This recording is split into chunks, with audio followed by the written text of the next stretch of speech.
So what do you think about that? Over. All right, first of all, you don't have to make the sound. And secondly, I don't even have a radio. Well, then who the hell have I been talking to?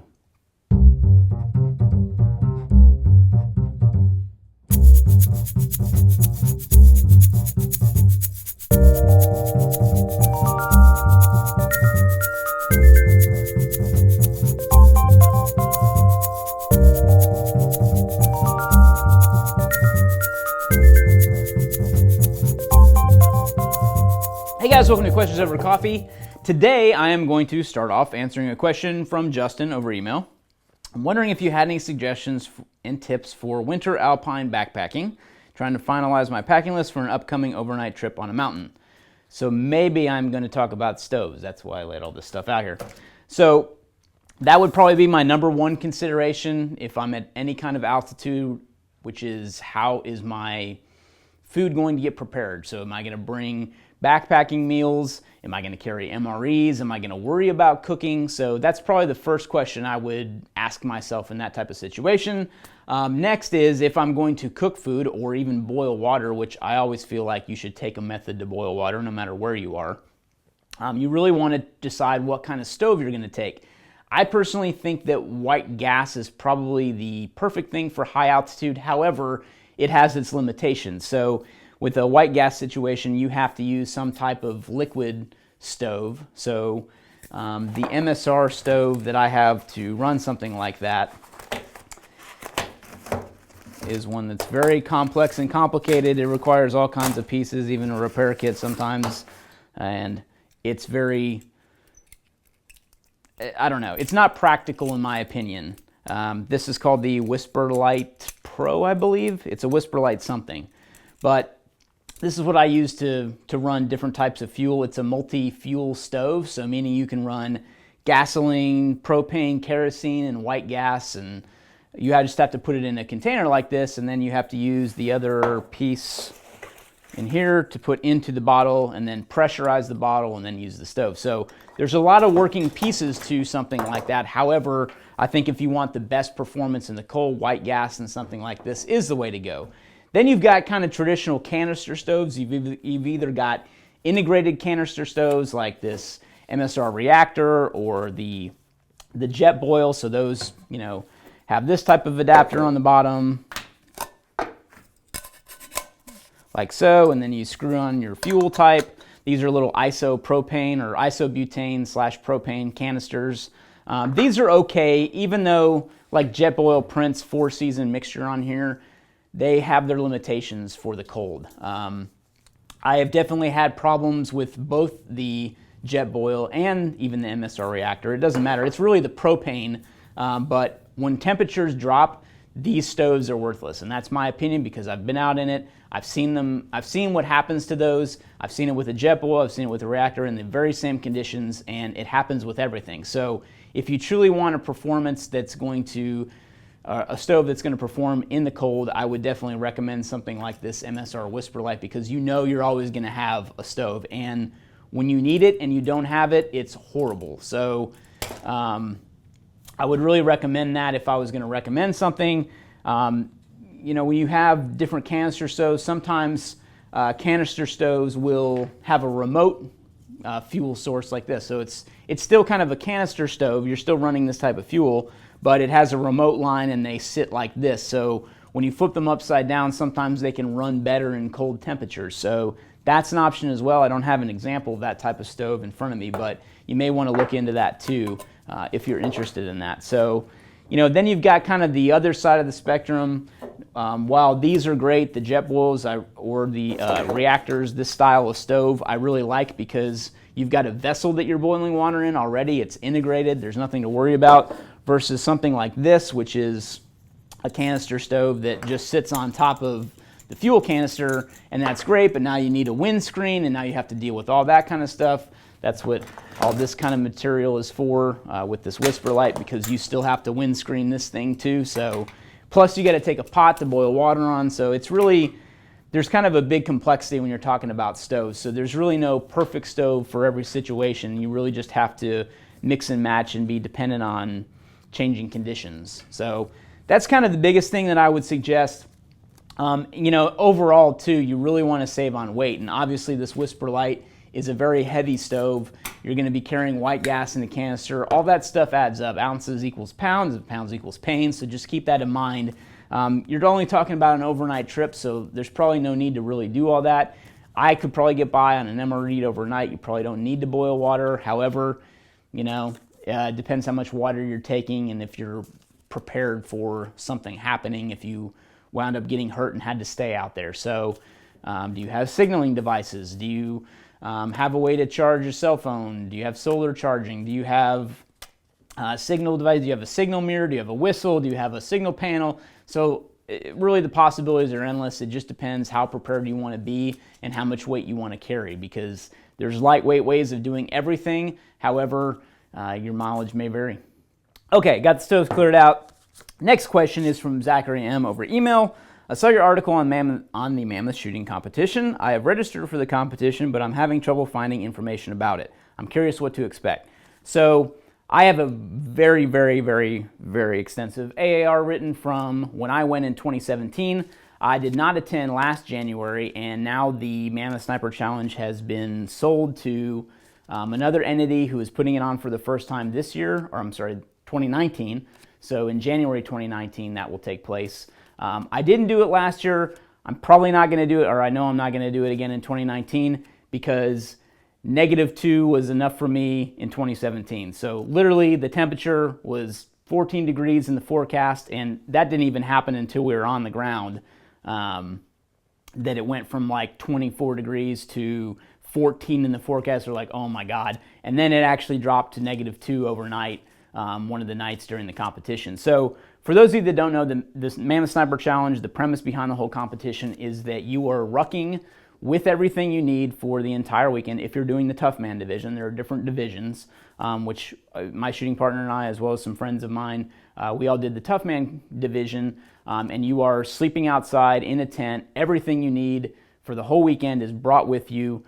There is the option to have them bring your food in a like a small, I mean, there's a size dimension. It's like this big of a cooler. Like it's really not that big. So the majority of your food you're still carrying with you, but you can, you know, have whatever the weight limit is of what you can stuff inside one of those brought to you at night. So we basically took the entrees for our meals out of that at the end of the day and put them in our packs and hiked with them. So you are covering a lot of mileage. I think we covered 40 some odd miles during the 3-day competition. So a lot of rucking, a lot of foot care is necessary for this kind of competition.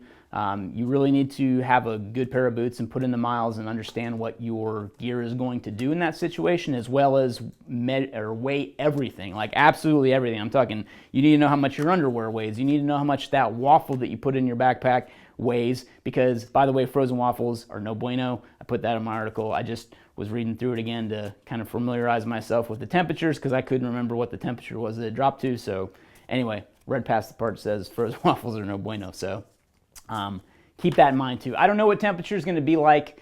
I think that they moved the event to Georgia this year. It was near Mammoth Cave, Kentucky, right outside, south of Bowling Green, Kentucky. Is where it was before. I can't remember the exact place for some reason, but it has moved from there. I don't know what they're going to be doing as far as the actual competition stuff goes for that and the shooting stages, but that was the gist of it. You hiked between those shooting stages throughout the day, and then you camped at night, and it was a 3-day competition. So I did have a lot of fun despite how cold it was. Things are always more fun in retrospect when you look past or look back on them. So I was pretty miserable during those cold nights and slept by the fire one of the nights, but I would just, I mean, first of all, look over the AAR. I'm going to link to that in the episode intel from this. So if you're watching this on YouTube, click the little description drop down and you'll see the link for it underneath to the AAR. Highly recommend you read through that and kind of understand what you're getting into. Hopefully you understand what you're getting into before you register for the competition, but hey, maybe not. I knew there were some people that had no clue what they were getting into when they went to the competition. So anyway, that's kind of what to expect. Hope that helps. Okay, last question comes from Michael R. over email. do you have any recommendations for the best way to carry a handheld radio on a backpack strap? Yes, I do. We've actually been saving this question because I've been working on this radio pouch for the past 2 years. There's been a lot of development that went into this, and I'm proud to say we have something that's completely awesome for handheld radios like these transceivers, either the Waksuns or the Baofangs. So, first off, I want to talk about the problems that I've encountered from carrying a radio like this. So, this is typically the kit that I carry when I'm out doing stuff, either land nav wise or outdoors at our muster events. So typically I run a radio that's got a little belt clip like this. You know, I'll either clip it on my belt if I don't have a kit like this on, or I've cut holes in kit like this so I can put that little radio deal through here, and then I've got a piece of dummy cord attached here, so even if this falls off, it won't fall. That's very important with radios and transceivers, by the way. So the problem with this is that when I'm wearing kit, I can't see the screen. I can key up the radio and I can talk into it like this.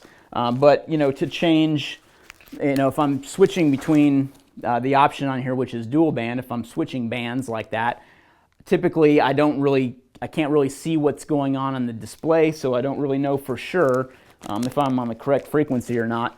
And the problem with this is that this does come off like crazy. So I've tried using one wrap like this. I've tried putting it through there. It still comes off like crazy. If I'm moving through brush and stuff like that, brush can snag this radio really easily and pull it off too. So I just was never really happy with this method.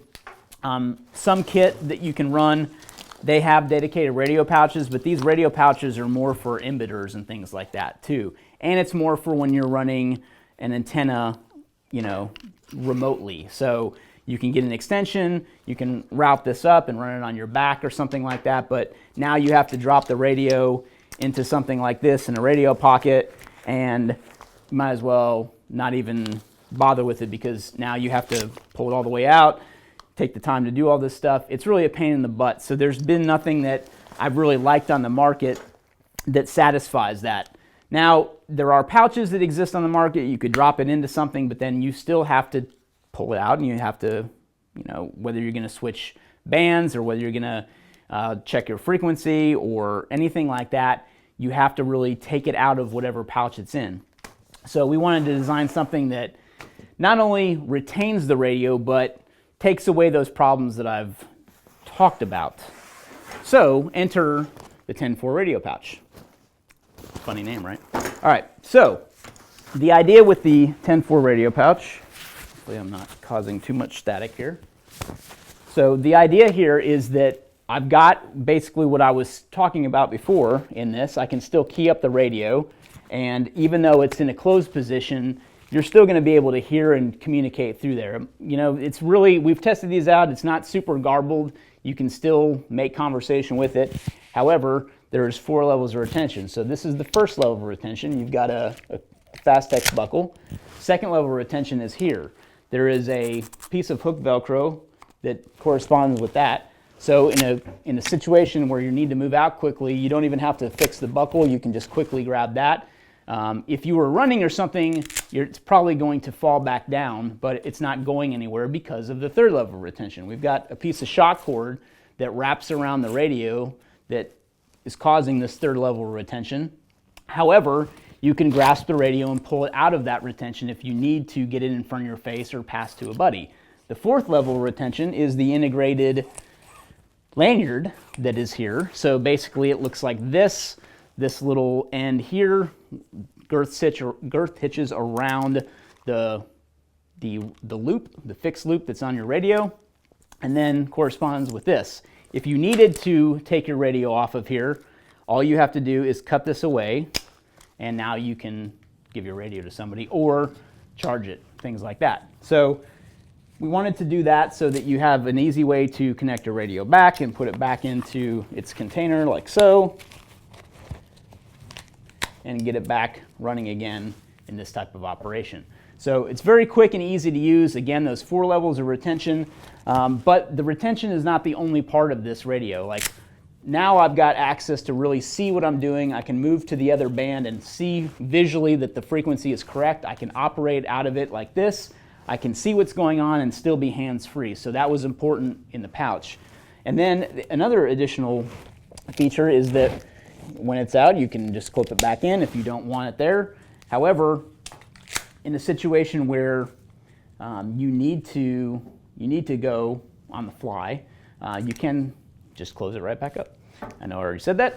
So the speaker and mic port is important to access too. So not only did we want to create something that captures the radio, but we still wanted to give you access to everything that you needed on here. So you can see the mic controls are still here.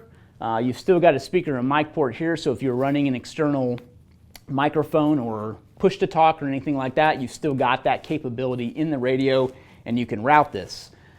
If you're running external antenna, you can do that as well. You can just have that retained by part of this shock cord on the side right here and run both of those channels up, around, and around. So not only can you run this on a backpack strap like I have here, or a chest rig strap like so, same type of deal, but we've got one wrap on the back that enables that to happen. So this features the same four-way mounting system that our tourniquet pouch has. I will take it off of this just so you can see. So that's the one wrap capability. And if you don't want the one wrap and that gets in the way of the traditional way that you're carrying this, like on a belt, you can always get rid of that if you want.